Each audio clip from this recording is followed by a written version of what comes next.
Inside and out, everyone you know has got 'em. Your mom and dad and all your friends.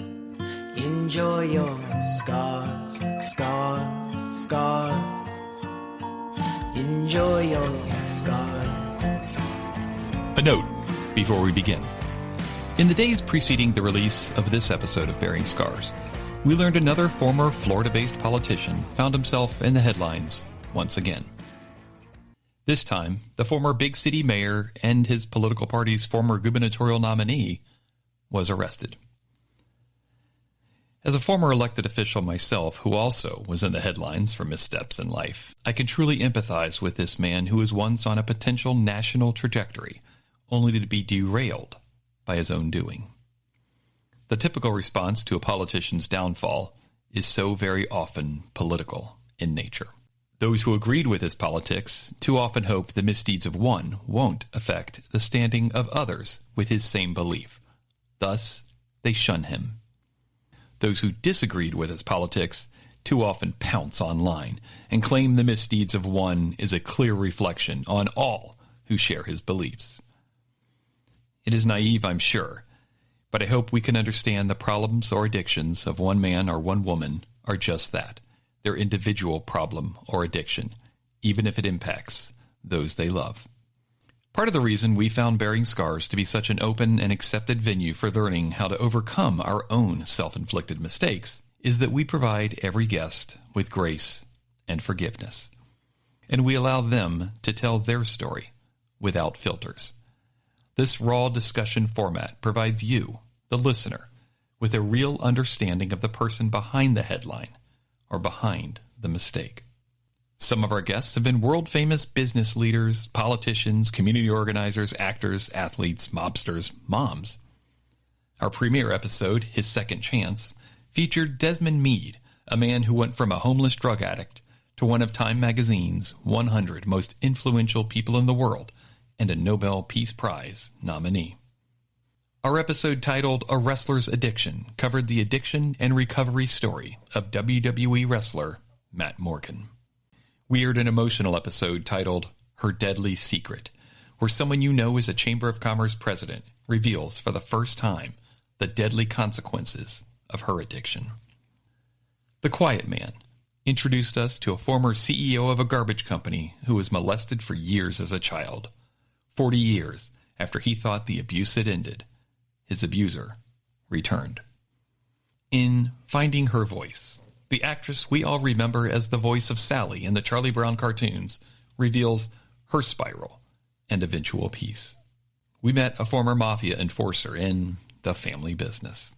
The New Englander's mafia lifestyle had predictable consequences, including prison, being shot in the back of the head, and an amazing transformation. We went to the heartland of America for a chilling episode titled Soccer Mom, Dealer, to meet an Idaho mother whose own addiction inadvertently caused her to become a drug dealer to, of all people, her own son. If you've seen the Amazon Prime documentary Rom-Con, Who the F is Jason Porter, you already know some of the story of the featured victim. But what our episode of Bearing Scars with Heather Rovette revealed were secrets even her mother didn't know until it aired. In The Uncancelable Man, we learned some techniques to overcome adversity when it seems the whole world is against you. In episodes to come, we'll meet more leaders who've overcome their own self-inflicted scars.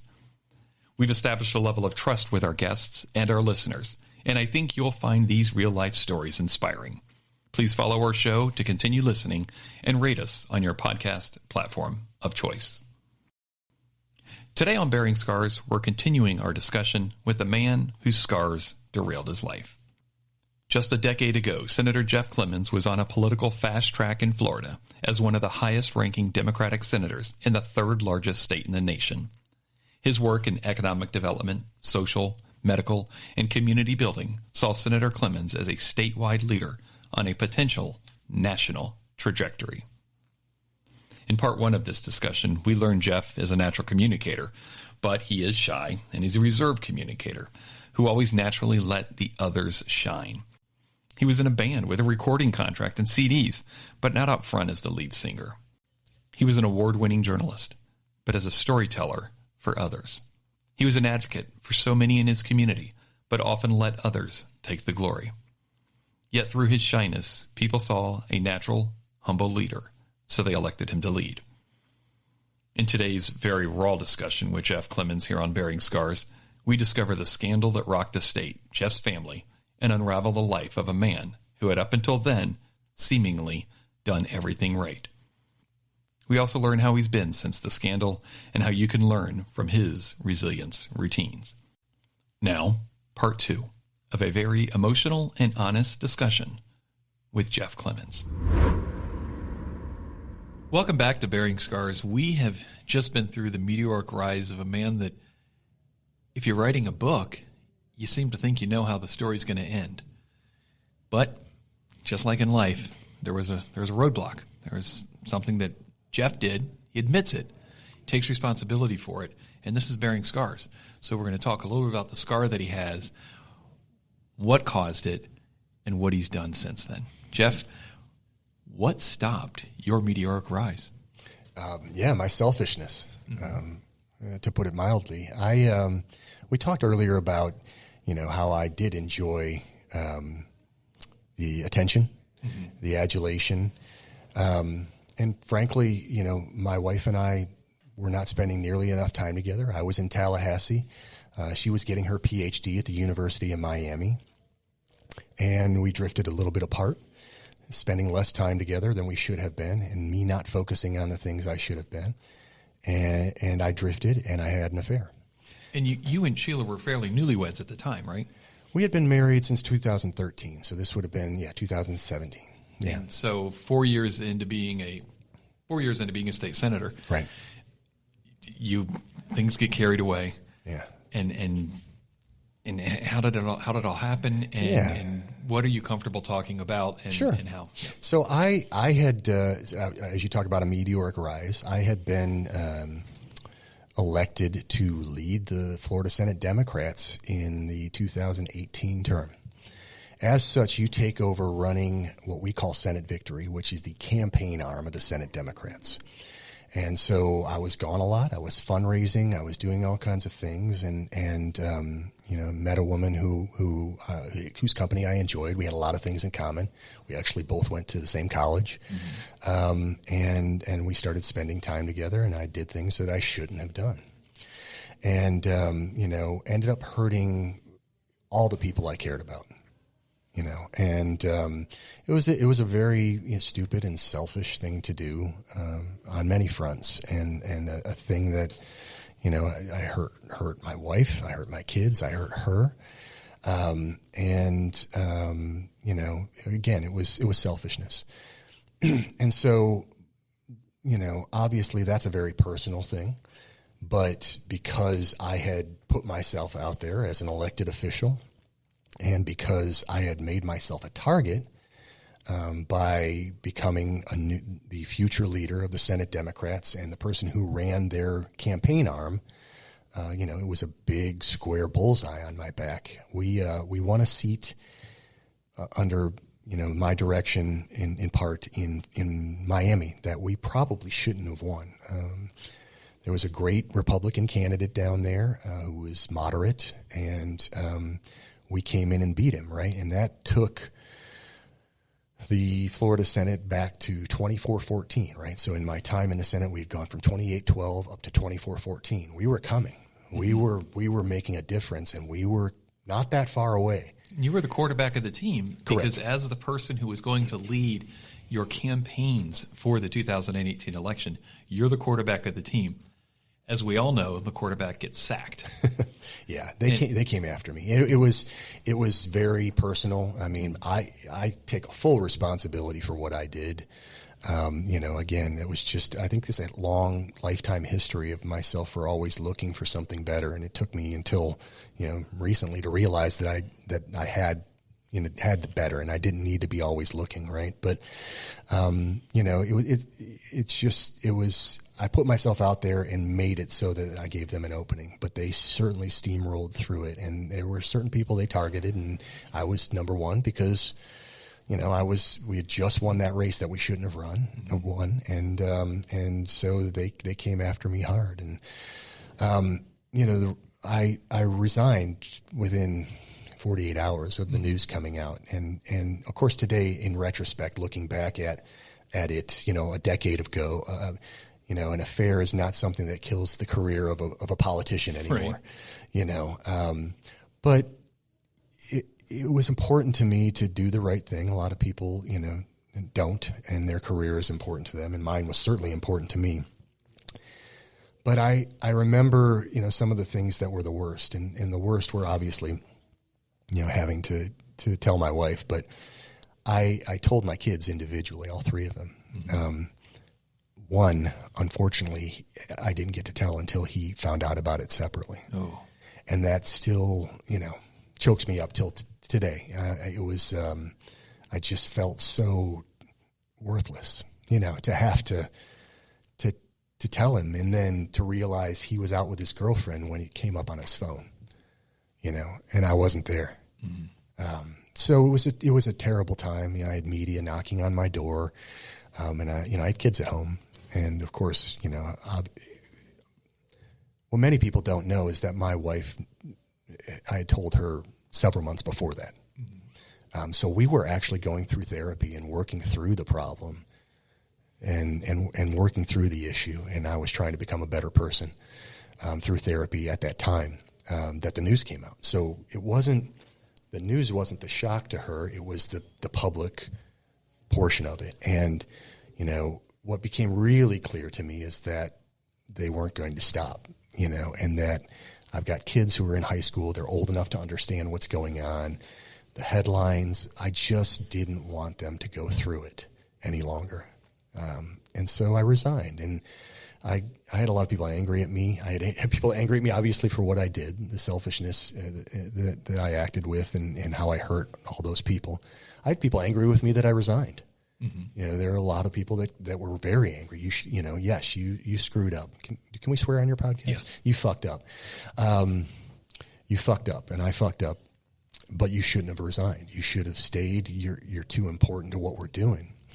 And so I felt like I let everyone down. Mm-hmm.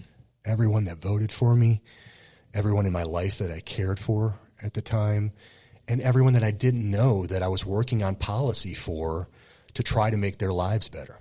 We were, from a Democratic perspective, and I don't want to be overly political about it, but we were getting back to being more relevant. It was no longer a super majority.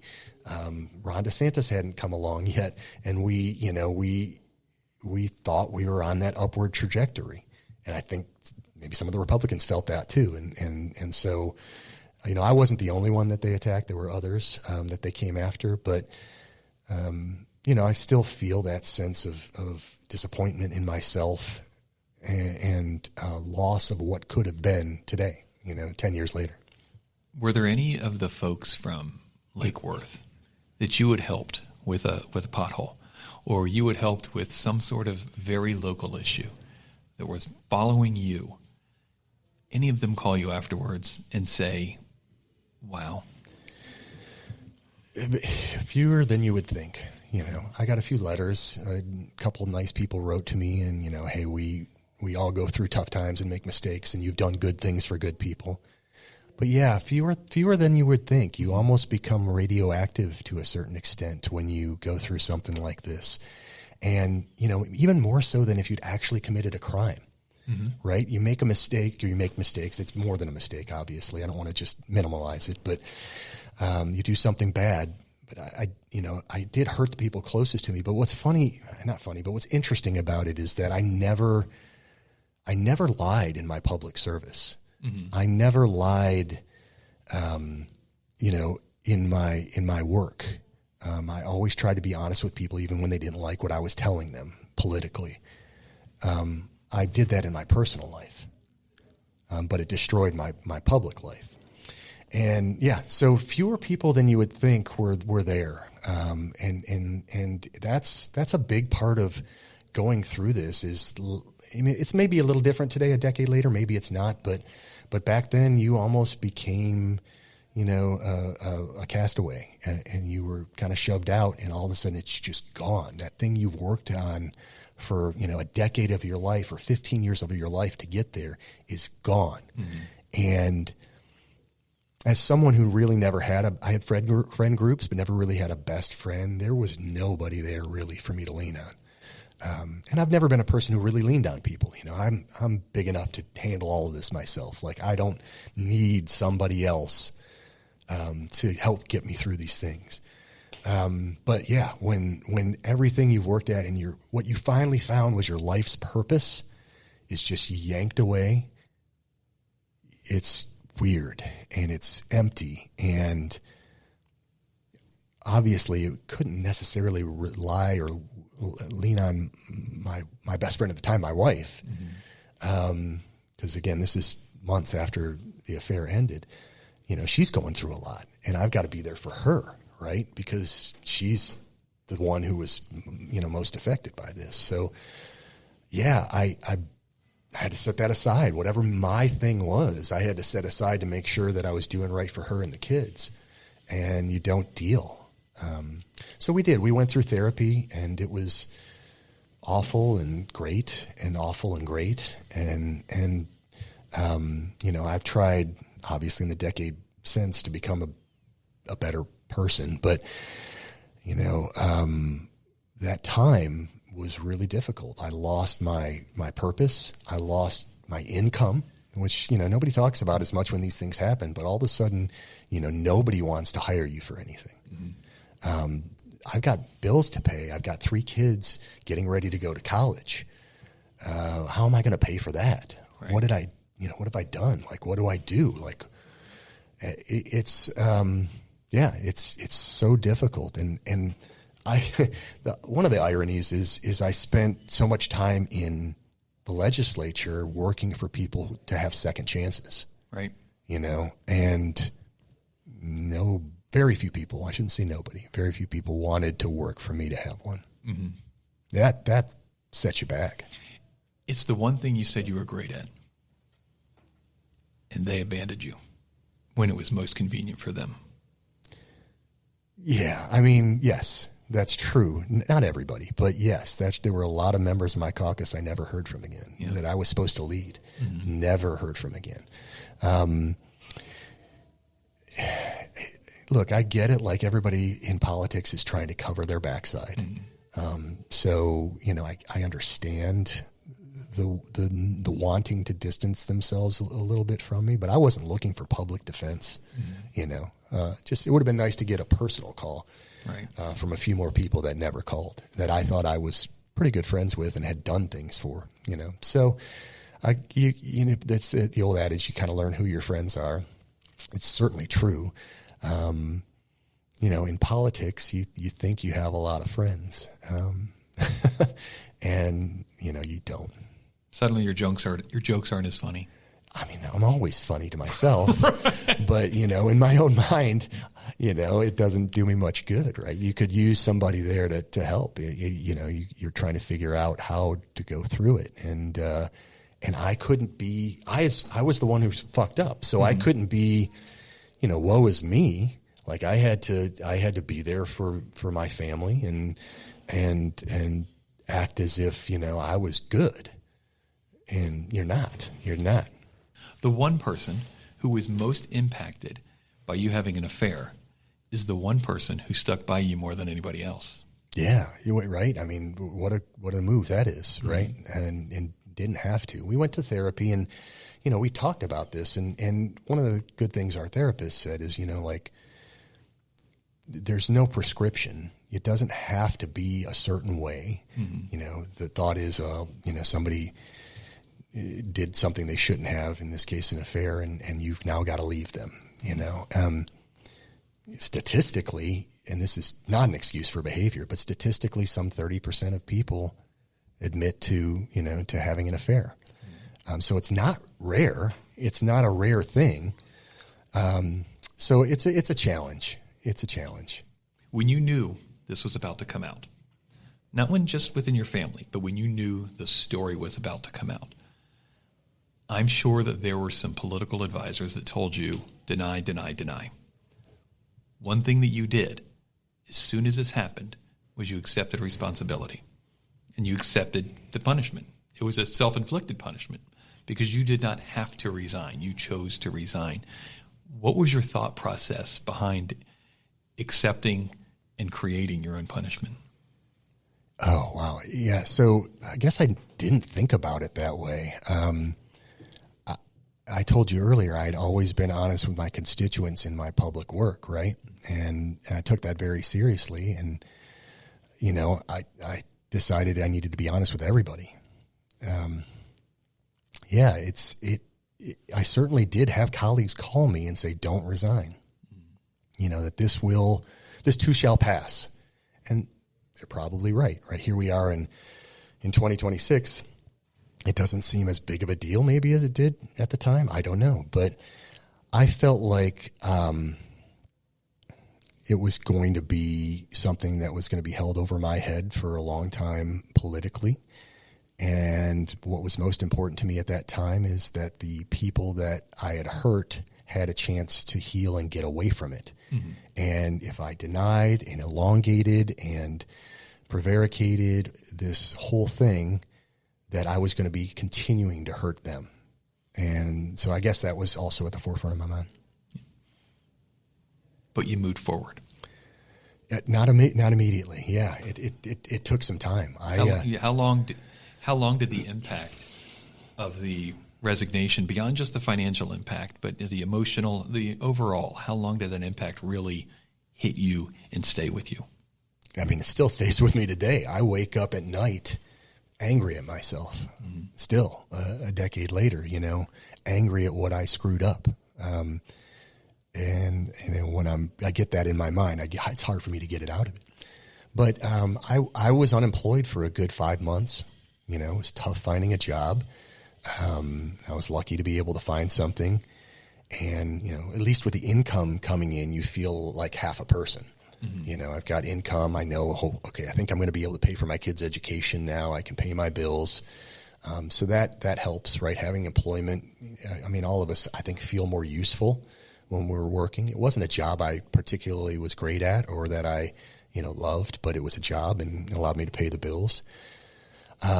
But yeah, I would say, you know, I had that job for 4 years and I would say I'm not sure I completely came out of it at all during that time. I needed to do something that I wanted to do. Mm-hmm. So it helped once the kids were kind of finishing up college and my wife was ready to make a move to work somewhere else, that it helped, I think, to be able to look forward to doing something different, to try to change those trajectories and get back maybe to doing something that would bring me joy and that I was, if not great at, good at. Mm-hmm. You know, one of the theme songs that we have on this show is called Chutes and Ladders. And so you felt that you were climbing ladders and then you fell down a chute. When we come back, we're going to talk about the ladder that you're now climbing to try to be a successful man today. We'll be right back.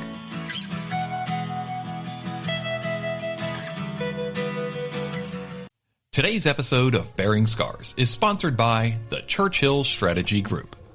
In today's complex world, your voice needs to be heard, from City Hall to the halls of the White House. Whether you're navigating local regulations, state policy, or federal legislation, Churchill Strategy Group's strategic insight opens doors, builds coalitions, and turns challenges into victories. Visit them online at churchillstrategygroup.com. Enjoy your scars, scars, scars. Enjoy your scars. We're back with Bearing Scars, and today we're talking with Jeff Clemens, a man who, for a short period of time, was Donald Trump's state senator. My claim to fame. Your claim to fame is that you were the senator representing Donald Trump in Mar-a-Lago and in his home. That's right. President Trump at the time, too. Yeah. Well, yes. Yeah, for a very short time. Yeah. They did redistricting, so those districts changed a little bit. But yeah, I enjoyed representing Palm Beach.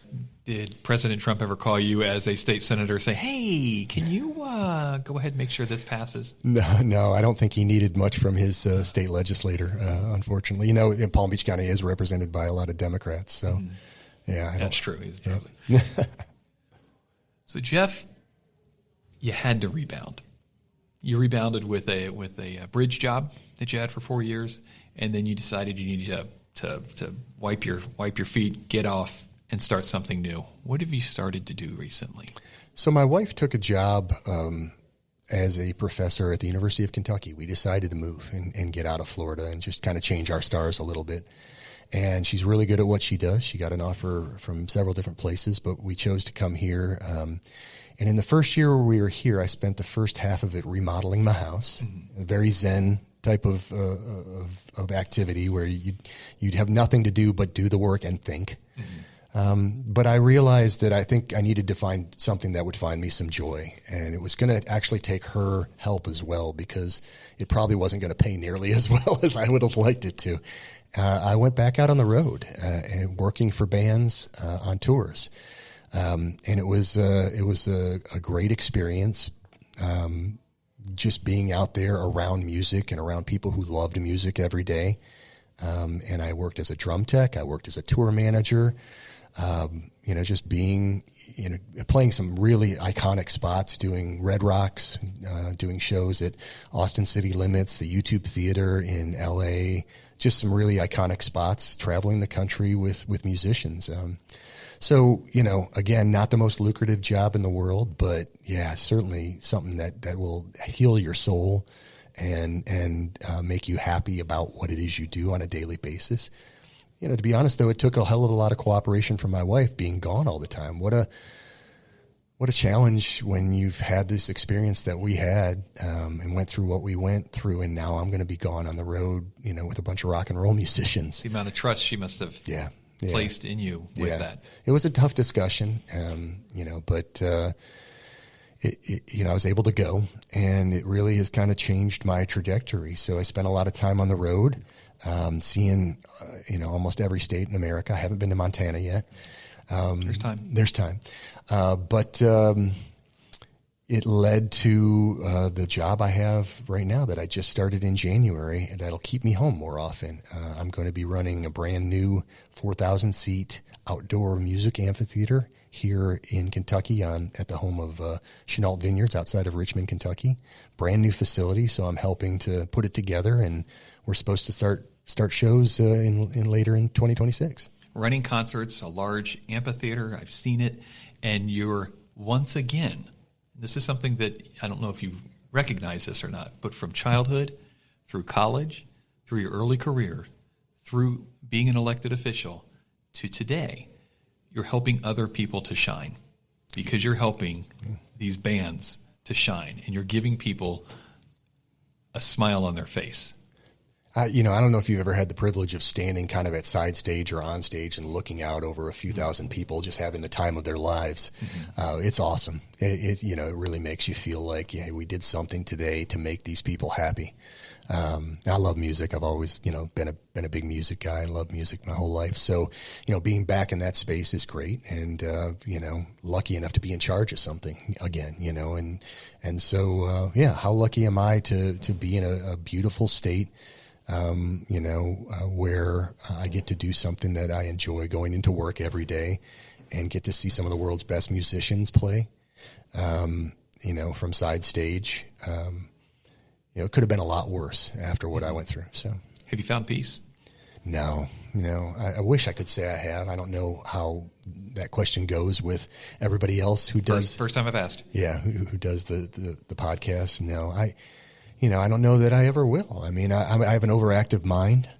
It was really helpful in the legislature because I was consistently looking at different pathways for getting things done or to stop things that I didn't want to happen from getting done. Kind of the guide everybody goes to, like, how do we kill this bill, or how do we get this bill, to work? So that overactive mind, unfortunately, is a challenge. I will be doing a random activity and all of a sudden get mad at myself, or cry because I think about how I messed everything up. Mm-hmm.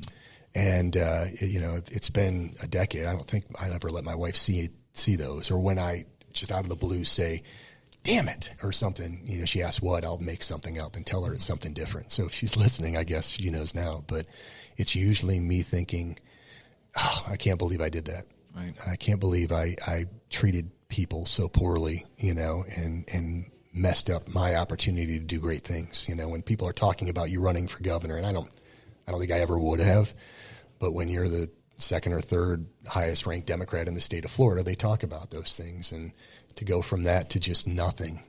I don't know that I'll ever completely forgive myself. I'd like to think I could, but yeah, it's hard to find peace. I've certainly found a space where I don't constantly think about it. That took years. Mm-hmm. What do you think it's going to take? Yeah, I wish I could tell you I'd do it, and for anybody listening who's been through a tough time, maybe there isn't something that just completely brings you peace, but there are certainly things that bring you joy and temporary peace. It gets you away from your own brain a little bit, enough to think about, I'm in the moment rather than thinking about, previous. Certainly when I do a podcast, I think about, what did I do? What have I done here? I hope if people are listening, they can get something out of it, that even if you're going to beat yourself up for the rest of your life, it doesn't mean you still can't go on and do things that make impact or that bring you personal joy. And so I'll always have regrets about how I treated people. I'll always have thoughts that I should have done something different. And, I live with it on a daily basis. So maybe the answer for some people isn't that it's just bringing you peace. It's those moments of peace are enough. What percentage of your time now do you spend, when you think about that time, regretting what could have happened, or really highlighting, because you did a lot of very good things in office, highlighting the good things, even in your head and in your memory? How much of that time do you spend thanking yourself or saying to yourself, I did some good here? Yeah, here's the ego part of it, right? What I really wonder is what other people think. Isn't that terrible? Like, do they think, oh, hey, I liked Jeff, and for the, decade that he did good things, that was cool, and then he's fucked up, right? Mm-hmm. Or do they just remember the last part of it? Right. That burns me a little bit. Again, like it's that exterior validation that I think, I seek, mm-hmm. That I don't get enough of, I know what good things I did. Is that enough for me? It should be, but why isn't it? Why do I want other people to remember some of the good things that I did as well? Why is that important to me? It's a psychological question that maybe I could work through with a therapist. But I think to a certain extent, we all, as human beings, care what other people think about us. And I hope that there are people that remember the good things that we did. And I'd like to say we. But I don't know. I certainly think, personally, I think more about how I fucked up rather than how about the good things. And that's how my brain works. I wish I could change it. What do you think your former next-door neighbor in Lake Worth, what do you think they think your legacy is? Well, I don't really remember my next-door neighbor as much, but a little bit over, there's a school board member who's running for county commission, who I know every time I see her thanks me for inspiring her to do the work. She was, when I was the neighborhood association president, she was the vice president. Mm-hmm. And I got involved in Kiwanis, then she got involved in Kiwanis. And I ran for office, then she ran for office. And she's running for county commission and I think going to win here. So, that makes me feel very good. She remembers, and not only remembers, but remembers to bring it up. Like, hey, remember when you helped me out with my campaign and did my materials and helped me get elected? And she's thanked me publicly in front of crowds while I've been in the room before. So that really, makes you feel good. And there are people who you hired and people who you helped, who may not come to you and say, thank you for hiring me, thank you for helping me, but you had a big impact on their life. So, I beg you not to beat yourself up too much. Yeah, I appreciate that. I always liked seeing people who worked for me going on and doing greater things. And one of my legislative aides went to law school afterwards, and he's now working in D.C. as a lawyer, and real proud of the work that he does. I like seeing that. I always tell people, like, if you want to stay here forever, who work for me. If you want to stay here forever, great. If you want to go on and do great things, that's great too. Let me help you. I try to continue that here, but I'm getting old. I can't do young You're people. in your mid-50s now. I can't do young people things anymore. It's almost over. I know it is almost over, right? So I'm trying to help other people. I appreciate that. We'll see how it all plays out in the end, but right now I'm doing all right, and I hope I did some good things, and I'll kick myself a lot, but also try to remember that that I've had the opportunity to do a lot of things that other people haven't in life, to see the world playing and being a part of music tours, to be one of only 40 state senators in one of the most populous states in the country, to go to the White House to meet President Obama for the 50th anniversary of the Voting Rights Act, to help people on a daily basis. I have one story that makes me feel good about my service, and that's we had a couple come to us that was fostering a child. The child's birth mother was an addict, and for some reason the courts were ruling that the child needed to be returned to the birth mother. And just because I had that title in front of me, my name, Senator, we were able to call people, work through the system, get a meeting between the birth mother and the adoptive parents, come up with a visitation schedule, and make it so that 3-year-old, was returned eventually to her mother responsibly once she was clean, because the court order was going to have them return that child when she was not clean, when she was still going through addiction. I don't know, I can't remember the name of that 3-year-old anymore. I'm not sure I ever actually knew, with some of the laws that we have regarding privacy, but I'm hoping, and I still believe that 3-year-old, here a decade or 15 years later is out there living a good life because my office helped, structure the return properly to that mother that was going through those problems. And that was just one day of the week. Correct. Yeah. Over years of service. Yeah. That's kind of how it works, right? You take on one problem and solve it, and you move on to the next. Jeff, at the end of every episode, we ask folks what their 3 resilience routines are. Clearly for you, one of those routines is going to be playing music. Yeah.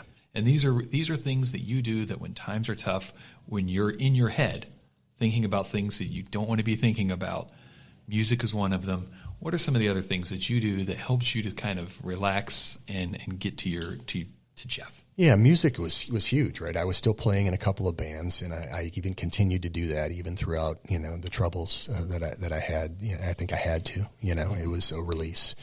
And frankly, 98% of the audience never knew who I was when I played anyway. I didn't advertise that, I'm a state senator playing music. I just went out and played. I've always been a reader, but when I was in the legislature, I didn't read very much. So I've turned to doing a lot of audiobooks.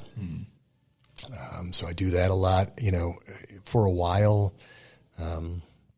doing work on the house was a great therapy for me, So it's not so much what you do, it's just finding something where you can utilize your head to get out of that space that you're talking about. So, when you're doing home remodeling house, you're trying to figure out, okay, here's where I'm going to run the electrical wiring, and here's where I need to hook up this. And, it's just those moments where you can forget what it is you're going through and focus on other things. And I think, I'm just one of those people that gets in my head a lot.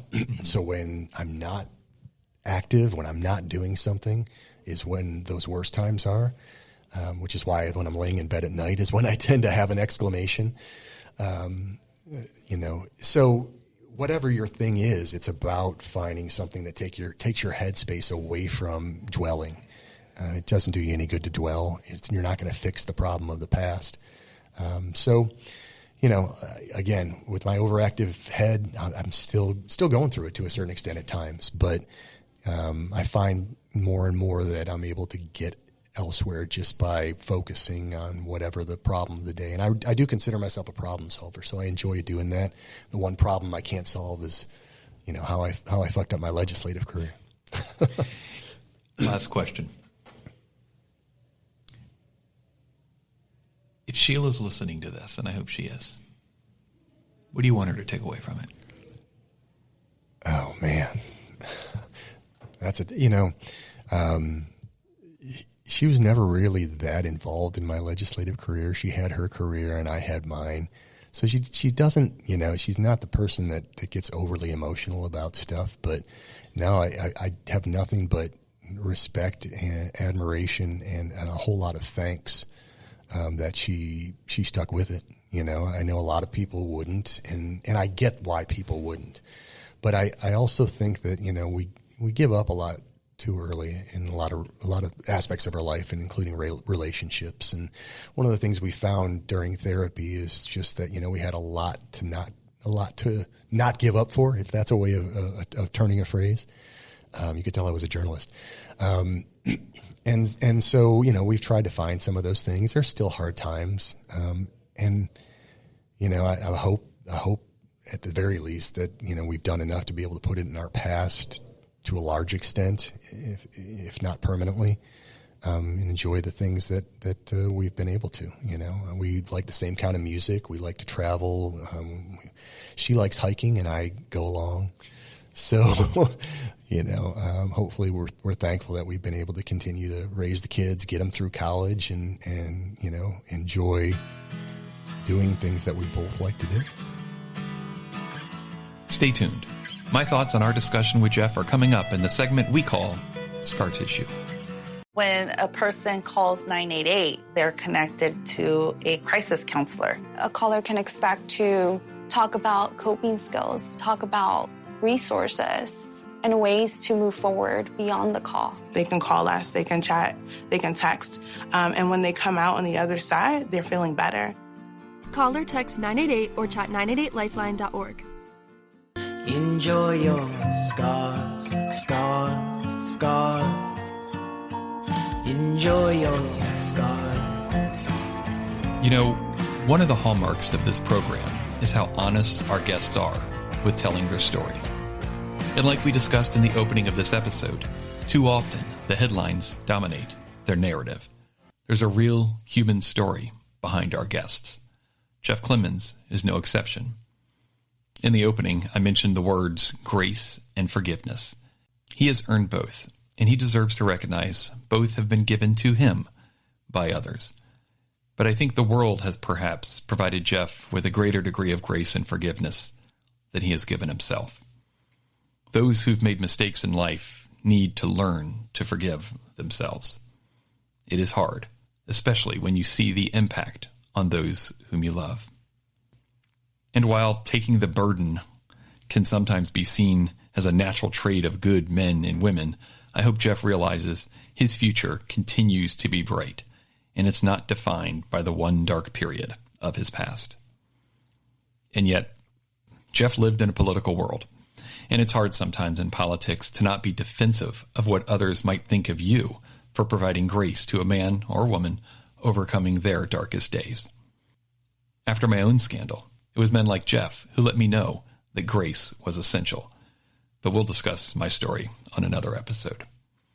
For today, if you know Jeff from politics and had earlier run away from his scandal, I encourage you to give him a call and let him know you're cheering for him. You won't gain anything politically, but you'll be letting a good man know that you appreciate him.